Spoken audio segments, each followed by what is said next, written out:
Hello and welcome back to my YouTube channel, and a massive happy new year to each and every one of you. Now this is my first session of 2026. Obviously by the time this video goes out, I would have done some more sessions and got a few more vlogs in the bag ready for you. And it's a bit of a momentous trip, this one. Firstly, because it's my first trip with Oakley, Mr. Doberman, my new puppy, and the van that you see behind me is moving on to pastures new. It's time for me to get a new van. I'm super excited to get a new van.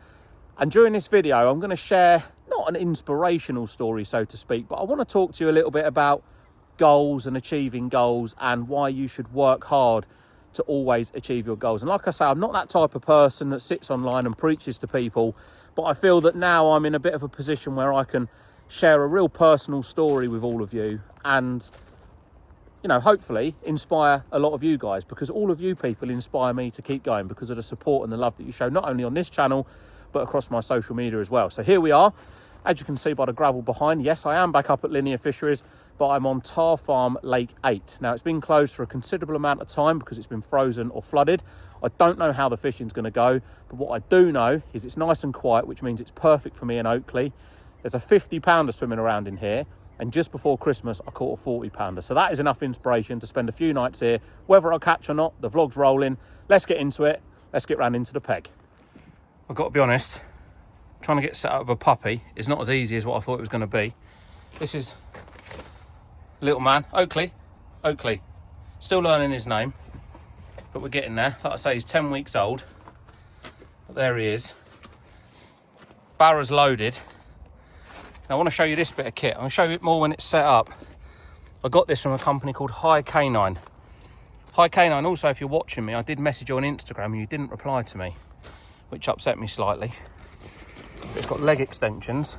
There they are there. Look, I put their socials up. I paid, I think it was about 120 quid for the canvas bed, which is underneath there, and the bed topper, and the leg extensions, which you'll see in a minute. That's the old Barra loaded. Power Barra. I've not got a firewalk, but I've loaded it up with everything that I need. And as you can tell, he's noisy. And here he comes, a little bugger. Oakley, what are you doing? Already had my first pickup of the session. He laid a nice Richard right outside the van. One thing actually that annoys me with dog owners is not picking it up. Now obviously I understand that picking up dog poo is not the best of jobs in the world, but if he's got to go, he's got to go, and you've got to pick it up. Look at him. Right, let's try and get round into the peg and get set up, because now he's chasing me and thinks it's a game. Right, see you in a second. Oakley, what are you doing? You a good boy? Even got new wellies, didn't I? Dog walker, got to get some new wellies, didn't I? Right, we're going to get round now, we're going to get fishing. This vlog's going to be a bit of a mismatch, but yeah, wish me luck, because I think taking a 10-week-old puppy is going to be a bit of a challenge. But that's goose poo. But Linear was where I first took Herbie when I got him all them years ago, so it makes sense to bring Oakley up here for his induction into carp fishing. Here we go then, view from the swim. I forgot my storm pole, so I've had to use my landing net poles to prop the front of the bivvy up. This is the culprit that I didn't want on my bed chair, that is now chilling on my bed chair. And this is the setup. Let me pinch out a little bit. So this is my bed chair here. You don't have to have that on top. This is just his travel cage, but I've put it on top because it's his first trip, so I can put him in there at night. Will you calm down a minute? And then because this is raised up, obviously I can still store stuff underneath, which is one of the problems when you take a dog, is it taking up a lot of your storage. It's found the maggots already, look. But yeah, there we go. So that's his bed. That's where he'll be sleeping. That's his safe space. And then this is him exploring, making my pillow muddy. Obviously, I know he's not going to be that big for long, but that's his bed. You get the gist of it. He's getting a bit fidgety, so I'm going to give him a little walk, put him in there. Whilst he's snoozing, I can get the rods ready. But look at that. Cool little setup. If you're looking to take your dog with you, keep the dog off the ground and keep him away from your bed chair. Mr. Oakley puppies, you're very inquisitive. It's all new to him, isn't it? I'm absolutely marvin. Before I get the rods out, I fished in this peg before, like I say, so I'm fishing to the same area. I'm going to go in with exactly what I always do. Multi-rigs, I'm going to put 200 multi, one on a spinner, little bits of yellow foam with about 7 or 8 maggots on top. And all I'm going to put out in the mix is just mulched up manila that I've had soaking for 24 hours and sweet corn. Proper classic winter mix. I'm going to put 15 to 20 spoms of that out. The reason I'm starting so big with the bait is because it's about 18 foot deep where I am. And obviously over that sort of depth, you're going to get a little bit of a spread. Not a lot, but you are going to get a little bit of a spread. Just have a little look at that. Trying to eat a little bit healthier. One of my goals for this year, obviously I get married in October. I don't want to be looking like a marshmallow in a suit. I'm really going to try and lose a bit of weight. Not just for the wedding, but just for my own personal self as well, you know. For years now, I've fired loads of crap food into my body. I know it's no good. I'm not one of these ones to preach about losing weight or uploading my Strava runs on my stories. That's not going to be happening, none of that. But I'm just going to try and eat healthier and promote eating a little bit healthier on the bank, because I must admit, I am the world's worst when it comes to putting rubbish in my mouth. And yeah, as I'm getting older, I'll be 35 this year, I'm starting to feel it a little bit on the old knees. But yeah, before I get started, I'm just going to have my chicken, pasta, broccoli and green beans. I'm going to get the rods out there. The dog's chill, the dog's asleep. Absolutely perfect start so far to Oakley's introduction into carp fishing. Hopefully this session I can show him a carp, but if not, it's nice to be out, spending some time with a boy on the bank, getting back into the swing of things in 2026. A little bit of Tubby Tom's technical tips. So here's the rig. Nothing that you've not seen before. I've got a spinner set up there. I've gone for the non-ringed PTFE spinner swivel because this isn't fished as a pop-up. It's fished as sort of the hook's going to be lead flat. Oh, fly in my face. And then that little bit of foam is just going to sit those maggots up above the hook. I said 7, but I've gone for 15 maggots. And then material-wise, I've got quite a long, you can see there, quite a long boom. Now I've tied this out of, let me just grab it, 18-pound contour. Now obviously this is a main line. I've used it in the past as shock leader, but I also like to use it as hook link material as well. Now obviously you've got 200 meters on there, so there's a bloody lot of hook links on there, even if you are using them 12 inches long like I am here. But it's just a little bit more supple than what IQ2 is that I would normally use. I'm only fishing short range. I'm fishing 18 rod lengths out of here. I can follow the rig through the air. I know it's not going to tangle. And just this length of rig, this time of year, something that I like to do, you know, it's been frozen, there's had a lot of flood water go in here, it's cold, the fish are going to be moving a lot slower. This hook bait's nice and light. Now, a lot of people go for a shorter rig. I always favour a longer rig, as you all know. If the fish sucks that up, there's a lot more movement in that rig for that rig to go as far back in the carp's mouth as possible before it feels the weight of the lead. And like I always say, the further back in the fish's mouth that is, the further out it's got to go if it was to blow it back out. Obviously there's arguments for and against all of this. You know, it takes a little bit longer for it to actually hit the lead and set the hook, but to be honest with you, with the aggression of these cranks, I think once that's in the fish's mouth, they flip over and they ain't letting go. So that's the rig I'm going in with. I'm going to put all 3 on these, I've decided, all out to the same spot, and then on the mix, or in the mix, like I said, I'm just going to put my mulched up boilies, sweet corn, and I've just gone back to the van, and the big bucket of hemp that I got out, use code TOM10 over at Kent Particles to save 10% on all your particles, has actually thawed out. So I'm going to go with a very basic mix of hemp, sweet corn and mulched up manila, with 3 of them sat over the top. God knows if I'm going to catch anything or not. It looks prime. You can see that my leader there just dangling down, ready to put the spom on. I've got my spom, or my bucket there, ready to put my bucket of bait on top of. Rods are all ready to rock and roll. It's looking good. That's actually really annoying. It's about 10 or 11 degrees. I know we're off the back of really cold temperatures, but a small change in the weather sometimes is all it takes. Dog is flat out. It's been so good actually. I've been here probably 4 or 5 hours now. I'm not in any rush to get the rods out. It's just coming up to 1 o'clock. You know, it gets dark at 4. I shall probably put the rods in the water at 2, bait up over the top of them, but he's nice and chill. Let me address up with you lovely people. Here I am. I've had my pasta now, I've had my broccoli, feeling like a new man. Obviously lost so much weight after 1 bowl of that, but I just feel better, you know. I don't feel stuffy. If it was normal now, I'd probably be ploughing for a chocolate bar or half a pack of biscuits, but That's filled me up. That's going to see me through till this evening, where I've got a pad thai that I'm going to be cooking from scratch, a Wagamama's one. I'm hoping there's going to be a carp. It's always nice to get the year up and running with a carp. I'm not holding out much hope. It's a very deep lake. It's had a lot of water go through it, but all the while rods are in the water, there's always a chance. And like I keep saying about this place, you've got a chance of a 50-pounder. Now, how many places when you go fishing can you say, if that rod goes off, it could be a 50? If you fish here on Tar Farm Lake 8, if that rod goes off, it could be a 50. The rods are out. Now I've got pole elastic on them.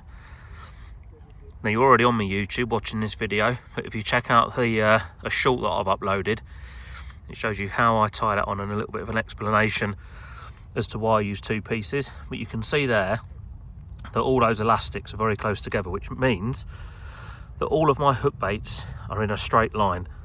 That's something obviously you can't tell if you're not using elastic. Nice and tight together, 3 on a spot. One trick pony method, you know me. There's the old bobbins clipped up nice and tight. And I've got these on there this time. These are the Delkim line clips. Now, obviously, well, not obviously, but years ago I used to have rods with line clips that were whipped on the rod, which these greens haven't got. Now, I've used rods without line clips, these Kaizens, for ages, but these here, what they do is they sort of hold the line up. They don't fix it in place, but if you're getting liners, they obviously won't pull out of that clip. But if you get a bite, it makes a lovely little clunk as it pulls out of that clip. So it's just a very good way of almost getting a secondary indication if there's a fish on the end, shall we say. And then there's the reels loaded up with my .38 Kaizen mono, nice and fresh, ready for the 2026, well, I would say season, but it's not really a 2026 season, is it? But ready for 2026. Got the greens, my 12-foot 3-pounders. The dog's in there, slightly kicking off. Why is that not focusing? The dog's in there. As you can see, I've got my poles, landing net poles on the outside, which does look a little bit rough, but it does serves a purpose. It holds the front of the bivvy up. But yeah, I can't bivvy up down here because the water's still coming through the swim, so it's pretty messy. So I'm up there on the grass, but the wind's off my back. It's about 10-11 degrees. When I was on here before, nothing showed in the day. I was seeing them or hearing them at night. So I'm hoping tonight will be the same. And then we've got 3 anglers on the opposite bank there, which is obviously really good because with it being closed for a period of time, if I was the only one on here, it could push the fish away if the fish were here. But with 3 other guys on here chucking 9 rods out, it gives the fish a reason to move around. But yeah, it's looking good, looking promising. It's probably 3:30, 4:45 now. Them rods are out there. I'm just about to put my bait out over the top, ready for the night, where I can hopefully show you a carp. Here we go then, the first night with the dog. The dog that was never going to come onto the bed chair, which is why I bought the raised bed for. That didn't last very long, did it? He's having fun. He's been good as gold. I don't want to tempt fate, but he has been so good so far. I've been trying to listen to fish, but he's been either squeaking this or rustling this, so I haven't heard anything. But the rods are out, like I said. I've got bait over the top. I'm going to tire him out, half hitch the bivvy door so he can't get out in the night. Not that he can, because he can't escape from his little pen anyway. And hopefully we've got a successful first night on the bank with the dog. Like I say, it would be nice to show him a carp, but I'm not bothered. This is about socialising him, getting him used to fishing. And as you can see, he seems pretty chilled, although he is making bed on my bed chair, which is not ideal. When night turned to day very, very quickly, it is now raining, and it said it wasn't going to rain. The rod's never moved all night, but you know what? I honestly do not care, because this dog down here, where is he? Let me show you. This dog down here was an absolute diamond. So I took him for a little mooch around the bank about 7:30, 8 o'clock last night. You're so good. About 7, 8 o'clock last night, and I put him to bed in his cage, or in his crate up here. Put the cooker on just to warm it up a little bit. You know, I think puppies certainly seem to be like kids. If they're nice and warm, they go to sleep. They seem to be pretty content. and he never woke up until 6 o'clock this morning. He rattled a few times in the night, rustled around, you know, I think he heard a few noises. Then this morning a swan flew over at 6:15, and that's what woke him up. But wow, first night on the bank, amazing. For me, that's far better than catching any carp that's swimming in this lake, even if it is a 50-pounder. Great achievement, great success, and it means that Mr. Carp Dog has done his first night on the bank. He's now trying to bite my chins. Yeah, can't ask for more than that. So I'm going to be a very lazy angler today. I'm going to spend the day in the bivvy with him. He can play on the bed. There's no point redoing the rods. They went out perfect yesterday. It's flat calm. I'm not going to get them any better than what I put them out yesterday. Nothing's really happening. Spoke to a lad on the opposite bank. He's not seen or heard anything either. So as far as I'm concerned, the rods can stay there. I'm having a chill day with Mr. Oakley, and I'll probably redo the rods just on dark when this rain is forecast to stop. But great success, first night on the bank with the dog. Not a lot to report. It's about 3:30 now. Do you know what? I'm sitting here contemplating whether to stay or not. I feel I've had a really successful night on the bank with Oakley. It's been raining today. He's been good as gold, although he is chewing a yogurt pot lid inside of my bivvy now. But it's going cold tonight. Classic, isn't it, this time of year? You know, you get one little spell of decent weather, and tonight it's going down to like -2. I don't know whether to just swallow my losses on the fishing front. Oh, here he is. And just call it a night. You know, I've been up, come for a night. I've achieved what I wanted to achieve, which is bringing him fishing. He's been as good as gold. You know, do I want to ruin it by staying when it's absolutely freezing cold? Probably not. I'm going to give it another half hour. But if I end the video here, we don't bark at the lake. That is something we don't do. Oh, he's getting aggressive now. Right, I'm going to put him down. Right, get down then. Get down, get down, get down. Right, the joys of fishing or working with a dog or an animal, I say never do it. But yeah, if I end the video here, don't stop watching, because the next part of the video is going to be a small little inspirational bit about something that I'm just going to go and pick up. So yeah, if I don't do any more updates on the fishing front, the next clip is going to show exactly what I was talking about at the start of this video. So been out, we've done a night, first trip of 2026. Oakley's absolutely loved it. He's been good as gold. But yeah, I think I'm going to call it a night now, head home. But I'm going to show you exactly what I meant when I said I'm going to do a little video and just give you guys and girls a little bit of inspiration to keep going and to reach and achieve your dreams. So at the beginning of this video, I had the van behind me and said this is going to be my last ever session in said van. And indeed it is, because something very, very exciting is happening on Saturday. I'm going to go and collect my new van, my dream van. But on the way home from the session, something not so exciting happened. I was involved in my first crash. Now, I do a fair amount of miles each year. I've driven since I was the age of 17 and I've never ever had a problem.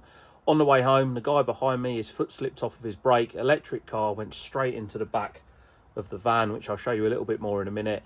And it was obviously Oakley's first trip out as well. So it shook me up quite a bit. You know, I sort of sat there actually biting a little bit of dry skin I had on my lip, just chilling out. And then next thing, whack, sort of like felt like I was being knocked into next week. Wasn't obviously ideal for Oakley, but we have since been back out in a car and he is fine.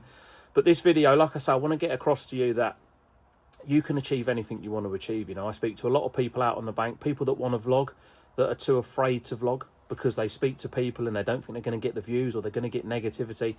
I get a fair amount of negativity. Not so much now because I just blinker it, don't look at it, and I've sort of soldiered on through it. But about 5 years ago, I was probably at the lowest point, you know, and I'm not a motivational speaker or one of these people that wants to come on and, you know, plead to everybody what they need to do. But I was at a very, very low point, you know, and I could have gone two ways. I could have jacked it all in, let everybody get to me. You know, the rumours that were going around about certain things in fishing could have been very, very damaging to my career.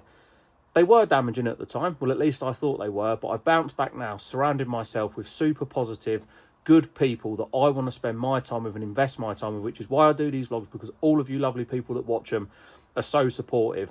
And it is because of you and because of the people that I've been around that have allowed me to reach and achieve my goal. And I want to get this message across to you. You know, if you're watching this now and there's something that you want to do, but there's something holding you back, ignore it. Get out there, achieve your goals, reach your dreams, and trust me, you will feel so much better for it. The next clip now, I'm going to show you my new van. To some people, it's just a van. Yes, it is a fishing van, but to me, it is a dream van. But unfortunately, the old Team Aikenmobile has got a little bit of a sore rear end. Look at her. I know the number plates are legally spaced, but that's just a show plate. I've just put that on there because I'm parked on the driveway. But yeah, she's folded in. The doors are all out of line. I'm hoping I don't write it off. But yeah, unfortunately, an electric car tried to give it a little kiss, and it's not ended well. But this is going off to the insurers to be repaired or written off. I'm not sure what they're going to do. But let's go and have a look at the new carp wagon. And here it is, the new Carpmobile, fresh from being picked up from over in Wales. And oh my God, this is a real pinch me moment. That number plate will be coming off of there once the logbook's through, and I'll be changing it to my personalised one. But oh my God, I am simply lost for words. This is a dream come true. Look at that. I've gone for the short wheelbase, custom, everything on it, 8-speed automatic. It's got a socket that I've had put in. It's got a heated steering wheel. Oh, it's got everything, absolutely everything you can add to the van, I've had put on it, you know. And this is obviously what I wanted to speak to you about. In life, there will be many people that will tell you can never achieve something. You've just got to ignore them. Use them people to fuel your fire to go out and achieve exactly what you want to achieve. Because if you'd have said to me 5 or 6 years ago that fishing would have taken me to where it has now, I would have never ever have believed you. And obviously I've got so much to thank to not only all of my sponsors, my family, but all you lovely people as well. Because without you lovely people supporting me, I wouldn't be able to reach and achieve my dreams, which is why I'm always available on Messenger. If anyone wants to drop me a message, or if anyone's thinking of vlogging and they want a little bit of help or advice, I'm always there to offer that. And once again, I want to say a massive, massive thank you. I've picked the van up now. It's my dream van. I don't want to get emotional, but honestly, for me, this is it's just a dream come true. So once again, a massive thank you to all of you. Thank you for keep supporting the channel. This van is going home now. It's going to be loaded up with fish. Lost my voice. I am welling up a bit. Being loaded up with fishing gear. I'm going to take it fishing, ready for its first trip of the year. Hopefully it can bring me luck. The next video is going to be that session. And like I say, I like to film every single session that I go on where it doesn't clash with other filming commitments. So wherever I go, wherever I end up, excuse me, I'm going to be taking you along with me. Once again, massive love for all the support on the channel. Don't forget to hit that subscribe button, and I'll see you in the next one.